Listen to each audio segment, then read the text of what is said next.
नमस्कार, आप देख रहे हैं dilearntop.com। राशिद के साथ मैं निखिल शाहीन बाग आया हुआ हूँ और अभी हमारे साथ हैं जिग्नेश मेवानी। आप गुजरात विधानसभा के सदस्य, वडगाम से एमएलए। पहला सवाल जिग्नेश मेरा यही है कि आज गणतंत्र दिवस है और ज़्यादातर लोग अपनी कॉन्स्टिट्यूंसीज़ में रहना पसंद करते हैं, झंडा वंदन करना पसंद करते हैं। आप अपनी कॉन्स्टिट्यूंसी में क्यों नहीं हैं? आज शाहीन बाग में रहना हमारे मत क्षेत्र से में रहने के से ज़्यादा महत्वपूर्ण है। शाहीन बाग आज संविधान बचाने की, आइडिया ऑफ इंडिया को बचाने की लड़ाई का एक प्रतीक बन चुका है। तो हमारे मत क्षेत्र के लोग भी खुश हैं कि उनका नेता उनके बीच में हमेशा तो रहता है, लेकिन आज संघर्ष के मैदान में है। और आज हमको इस बात का बहुत तकलीफ है, बहुत दुख है कि स्वतंत्रता से लेकर अब तक संविधान का जो लक्ष्य था, संविधान ने जो सपने देखे थे, धर्मनिरपेक्षता, ठोस लोकतंत्र, समाजवाद, उनमें कितना हासिल किया और अब कितना काम बाकी है, उसको लेकर एक बात उठनी चाहिए थी। बजाय इस बात की फिक्र में हम लोग पड़े हैं कि इस मुल्क का संविधान बचेगा कि नहीं बचेगा। जो ये सवाल करते हैं आपसे कि आपको सीए का प्रोटेस्ट करने, आप तो गुजरात में एमएलए हैं, आप विधानसभा में मुद्दा उठाइए, आपको प्रोटेस्ट करने दिल्ली क्यों आना पड़ा? उन लोगों से क्या कहना चाहते हैं? सीए का प्रोटेस्ट करने वाले गुजरात की असेंबली में हम भी थे, और जब सीए के समर्थन में विजय रूपाणी एक रेजोल्यूशन लेकर आए, तब हमने खड़ा होकर सीए के काले कानून को फाड़ दिया था और हाथ में बैनर लेकर विजय रूपाणी साहब को सवाल पूछा था कि बर्मा से आए गुजरात के मुख्यमंत्री विजय रूपाणी साहब 6.5 करोड़ जनता के कागज मांगने से पहले अपने माता पिता के पुरावे, एविडेंस दीजिए और फिर हमारा एविडेंस मांगिए।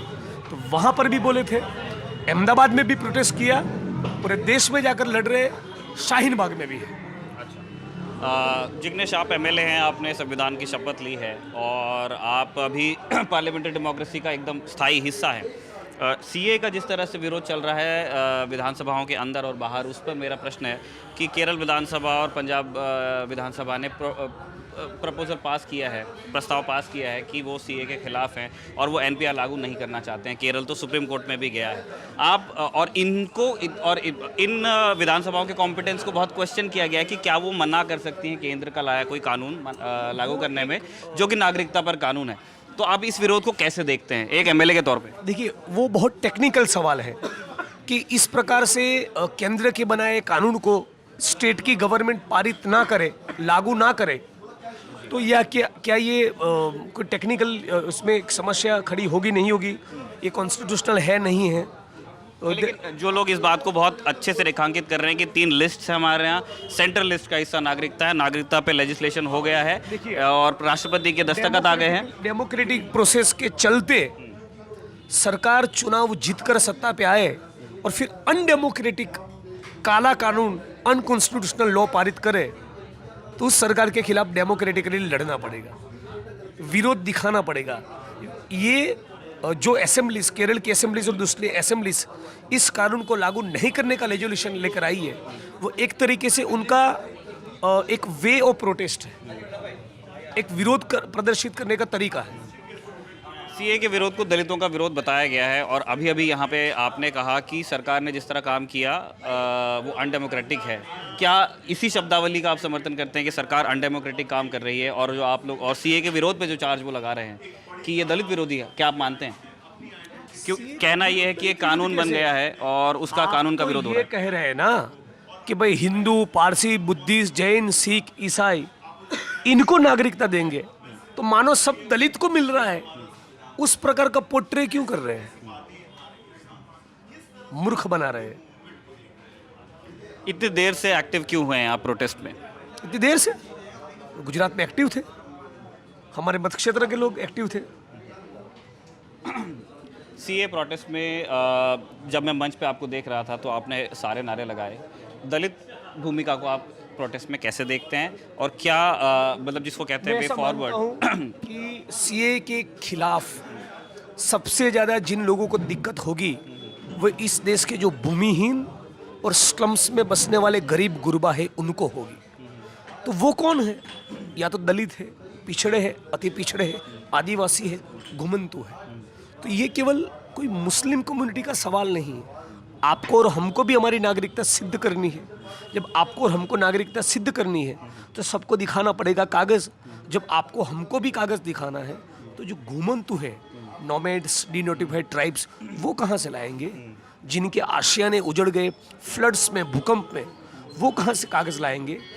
1951 में सेंसस जो बना उसमें जो DNT कम्युनिटीज़ के लोग हैं उनको शामिल नहीं किया था। बतौर नागरिक उनकी कोई एंट्री ही नहीं हुई थी।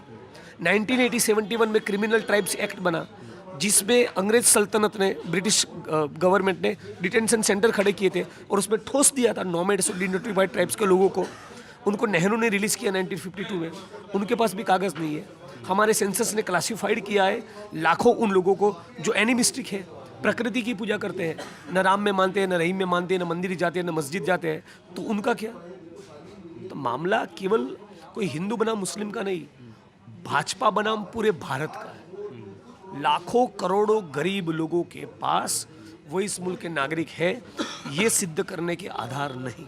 तो ये बकवास छोड़कर प्रधानमंत्री जी से अपील है, कृपया हमको रोजगार देने की बात करें, महंगाई पर कंट्रोल लाए, इकोनॉमिक जो स्लो डाउन है उसको कुछ रिपेयर करे और ठोस करके दिखाए शिक्षा और चिकित्सा के सवाल पर। जिग्नेश, ऊना कांड के बाद जो प्रतिरोध पैदा हुआ उसने आपको एक चेहरे के रूप में स्थापित किया नेशनल लेवल पे। एक और चेहरा नेशनल लेवल पे इसी तरह स्थापित हुआ है, चंद्रशेखर आज़ाद। वो भी CA के का जो प्रोटेस्ट चल रहा है उसके समर्थन में आए हैं। वो दिल्ली आते रहते हैं। वो जो काम करते हैं और वो जो बात करते हैं उसको आप किस तरह लेते हैं? नहीं, केवल चंद्रशेखर या जिग्नेश नहीं, पूरे भारत के सारे इंसाफ पसंद लोगों को इसके खिलाफ खड़ा रहना पड़ेगा। एक कुआं है जिसमें से तथाकथित सवर्ण समुदाय के लोगों को पानी भरने की इजाज़त है और दलित और आदिवासी को नहीं, तो वो हुआ जाति के नाम पे भेदभाव और देयरफॉर इट इज़ अनकॉन्स्टिट्यूशनल। उसी प्रकार से हिंदू, मुस्लिम, पारसी, बुद्धिस्ट, सिख, जैन, इनको जो हक और अधिकार CA के तहत है, मुसलमान को नहीं है। एक पर्टिकुलर मजहब में पैदा होने के चलते तो ये हुआ धर्म के नाम पे भेदभाव and therefore it is unconstitutional. तो इनके खिलाफ जिग्नेश और चंद्रशेखर क्या 50-60 लाख लोग खड़े हुए हैं। जिग्नेश, यहाँ हमारी बातचीत का मुद्दा CA और CAS का विरोध और पक्ष में दोनों तरफ से जो तर्क आ रहे थे वो था। सरकार का तर्क है कि हम किसी को यहाँ से निकालने की बात नहीं कर रहे, जिस पे बाहर जुल्म हुआ है उसे यहाँ लाने की बात कर रहे हैं। तो आप क्यों इंटेंशन डाउट कर रहे हैं? आप किसी को सिटीजनशिप दो, उसमें हमको कहाँ दिक्कत है, लेकिन एक पर्टिकुलर मजहब के लोगों को नहीं ही देंगे, दूसरों को बनाएंगे शरणार्थी और तीसरे को बनाएंगे घुसपैठिया। ये जो डिस्क्रिमिनेशन है हम उनके खिलाफ। प्लस मोदी जी कहते हैं NRC नहीं होगा, अमित शाह कहते हैं NRC होके रहेगा। NRC असम में हुआ भी है, लोग उसको झेले हैं, 29 लोगों की डेथ हो गई। इस मुल्क की गरीब जनता डिटेंशन सेंटर में मरने के लिए है या समाजवाद का सपना देखने के लिए है? जिग्नेश, आखिरी सवाल मेरा दलित अपराइजिंग पे है। दो धड़े हैं, एक जो आप ये कहिए कि नॉन वायलेंट प्रोटेस्ट का जो आपका तरीका है बाय एंड लार्ज, और एक चंद्रशेखर हैं। अब आगे की राह क्या देखते हैं? दलित प्रतिरोध किस तरफ जा रहा है? देखिए, दलित प्रतिरोध के बहुत ही डायमेंशंस हैं और रोहित वेमुला की सांस्थानिक हत्या के बाद जो दलित उठ खड़े हुए, ऊना के वक्त उठ खड़े हुए, 2 अप्रैल का भारत बंद हुआ, मेरा और चंद्रशेखर का एक प्रकार से पॉलिटिकल राइज हुआ, रविदास मंदिर का जो मूवमेंट है, भीमा कोरेगांव के वक्त दलित बाहर निकले। दलित इस बार बहुत ही असर्टिव और एग्रेसिव तरीके से सड़कों पर उतर रहे हैं, जिसमें वायोलेंस ना के बराबर है। एक भी कोने में, एक भी जगह पर वायोलेंस नहीं ही हुआ ऐसा मैं क्लेम नहीं करूंगा, लेकिन संविधान और संविधान की प्रस्तावना को लेकर निकले।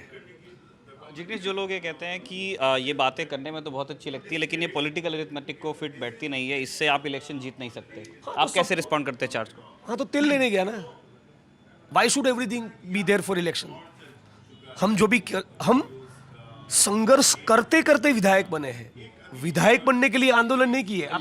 लेकिन ये भी तो कहा जाएगा कि जिस तरह के बदलाव, जी, इलेक्टोरल पॉलिटिक्स का ग्रामर वो एक अलग चीज है जी। मान के चलिए ऐसा कोई आदमी है, व्यक्ति, वो ऐसा तय करता है कि उसको MP और MLA नहीं बनना, केवल बहनों के घूंघट छुड़वाने हैं या केवल छुआछूत को खत्म करना है। मैं मानूंगा MP MLA बनने से बड़ा वो कंट्रीब्यूशन है। यदि हम दोनों कर पाए, जो हमारा प्रयास है, तो और भी बेहतर। सब कुछ चुनाव के लिए तो नहीं होता ना। सब कुछ नहीं, लेकिन जितने फंडामेंटल चेंजेस अब करने पड़ेंगे, जैसे आपको एक पूरा कानून वापस लेना है तो आपको पार्लियामेंट में जीत के जाना पड़ेगा, वहाँ पे आपको एक सपोर्ट खड़ा करना पड़ेगा और फिर आपको जरूरी नया नहीं लाखों करोड़ों लोग सड़क पे उतरे, नॉन कॉपरेशन को मूवमेंट हो। आपको हमारा सर्वे करवाना है ना, कागज से है ना, अदरक वाली चाय पी के जाइए, कागज नहीं दिखाएंगे। ऐसे 130 करोड़ जनता तय कर ले, धरे का धरा रह जाएगा मोदी जी का ये कानून, फिर लेके घूमे पूरे भारत में। ठीक है, इलेक्टोरल पॉलिटिक्स की बात आ गई है तो वो लालच में नहीं टालता। अभी दिल्ली में इलेक्शंस होने वाले हैं सुपड़ा साफ होगा भाजपा का। और ये प्रेडिक्शन आप कैसे कर रहे हैं? जिस प्रकार से अरविंद ने काम किया है और उसका गुडविल जो पूरे देश में फैला है, हेल्थ और एजुकेशन के मामले में, पानी और बिजली के मामले में, भाजपा के लोग। पर सुपड़ा साहब ज़्यादा हार्श प्रेडिक्शन नहीं है क्या? नहीं, सचमुच होगा। क्या बोलेंगे मोदी जी? भाइयों बहनों, मुझे इसलिए वोट दो कि मैंने 45 साल का रिकॉर्ड तुड़वा दिया बेरोजगारी का, प्याज अफोर्ड न कर पाए ऐसा अर्थतंत्र लेकर आया हूं भाइयों बहनों, ये कहेंगे। नहीं, लेकिन उनके अपने सपोर्टर्स हैं, बड़े लॉयल सपोर्टर्स, और जो बहुत उनकी रैलियों में पहुंचते हैं। कुल मिलाकर यही कहेंगे, मंदिर मस्जिद भारत पाकिस्तान, मंदिर मस्जिद भारत पाकिस्तान, शाहीन बाग, शमशान, कब्रिस्तान। क्या मैं जिग्नेश मेवानी को अरविंद केजरीवाल की तरफ से प्रचार करते हुए देखूंगा? नहीं, यदि अरविंद केजरीवाल, कांग्रेस और बाकी के सारे लोगों का कोई अलायंस बनता है तब शायद मैं आ सकता हूँ, लेकिन मुझे इस बार लग रहा है कि दिल्ली में भाजपा का सुपड़ा साफ करने के लिए हम में से किसी के प्रचार की जरूरत नहीं है। अच्छा, बहुत बहुत शुक्रिया हमसे बात करने के लिए जिग्नेश। बहुत सारी बातें हुई आपसे, सीए, एनआरसी, दलित प्रतिरोध और फिर आखिर में दिल्ली चुनाव, क्योंकि वक्त दिल्ली चुनाव का ही चल रहा है। राशिद के साथ मैं हूं निखिल, देखते रहिए द ललन टॉप।